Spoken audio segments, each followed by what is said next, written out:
last 30 years, the number of serial killers has dropped significantly. What do you think the reason behind that is? Do you think it's an oversaturation that's caused them to die off? They might all be in jail, or they might have just gotten smarter in hiding their ways. Hi, my name is Richard Byrice, or Pegasus Nation, whichever you prefer. And today we will be talking about serial killers. So lock your doors, hide your kids, and pray that one of them isn't a sociopath. Psychopaths don't really feel emotion or empathy like normal humans do. Most of the time they use people for, well, like pawns in a chess game. Say, for instance, my girlfriend, the one filming, she would be like the queen on the chessboard. And if I was a sociopath, her and everybody else I've ever met would be the pawns. I could move them wherever I so choose, and I could sacrifice them off. Now, a normal human, if it came to killing somebody, they might think twice about it, they might question themselves, they might cry. For a psychopath, he could do it without a second blink.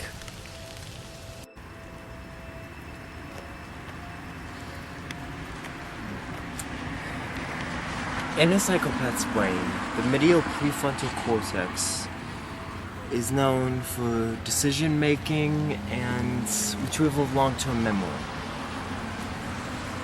Well, technically in any person's brain, the medial prefrontal cortex is known for decision making and access to long-term memory, but in a psychopath's brain, those two aspects of the medial prefrontal cortex are not active as they should be.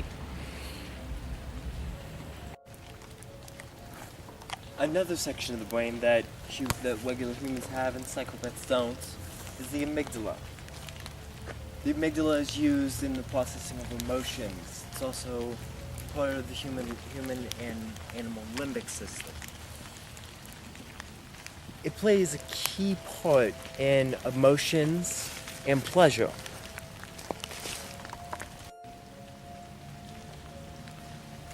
As you might have already known, psychopaths are very intelligent human beings. They like to hunt you, in a manner of speaking. They'll learn your daily life patterns, like going to work, coming home from work, what you do after work, everything, what time you wake up in the morning, where you go during your day. They'll learn this pattern and basically guess or evaluate what the best time would be to grab you and kill you. So here's a little key advice. If you ever feel like somebody's following you, like they're stalking you, like just you feel off-putted by their mannerisms, by the way they talk, if you feel off-putted, you might want to change your tactics. You might want to change your daily life. Just change something at random. Just to throw them off. It's one of the easiest ways to avoid a serial killer. Although, most of the time, you won't be able to tell. Jeffrey Dahmer is another good serial killer, or is a good serial killer. As a child, he was fascinated with dissection and bone structures. He used to murder small animals as a child. He had committed his first murder at the ripe old young age of 19, before he could even legally drink, even though he was an alcoholic. Dahmer, his first murder, he lured somebody back to his house under the pretense of drinking, of just having a good old drink. Little did the murdered know, Hicks, Adamo had something more evil plans. After... Okay, I'm not talking to you, the camo woman, I'm talking to people that's watching this in general. This next section is a trigger warning. If you don't like it, don't listen to it. Okay. After murdering Hicks, Dahmer decided that he buried Hicks in a crawl space under his house. Just let him sit there for a while. Later he came back and thought, well, if I don't want to end the game before it's even started.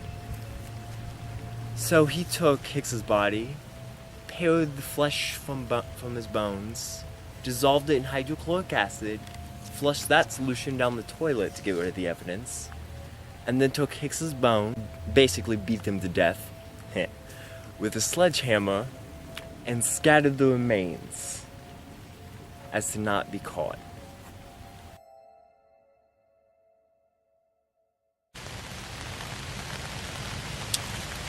When was the last time you heard of a serial killer? On the news, you don't really hear about them. Online, sure, you can look up older ones, but you haven't really heard of any recent serial killers, have you? The proverbial trend, if you want to call it that, has switched from serial killing in the 70s and 80s to terrorist attacks and mass shootings in the 2000s. An interesting fact you might not know about serial killers, or most of the famous ones at least. Most of them were born and raised in Ohio. Yep, the very state we live in. The original creator of serial killers, if you want to call. Interesting, right? James Oliver Huberty was another serial killer. Born in the 80s. I couldn't quite find a death time for him. But he was born in Canton, Ohio, grew up in Wayne County, and then moved to Southern California, where he committed his murders. He was... I like to call him the McDonald's murderer, just because he went on a 90-minute rampage killing 21 people in a McDonald's. The morning before, he told his wife that he was gonna go hunt humans. Which I thought was an interesting fact. And Donald Harvey, another serial killer. He called himself the Angel of Mercy. He killed for the victim of the benefits, he told the police. He was convicted of 37 murders out of a total of 87 he committed. In the years 1970 to 1987. Born in Butler County, Kentucky, Ohio. He kept detailed notes on all his victims, writing down exactly how they died and what methods he used, as to make himself a better murderer.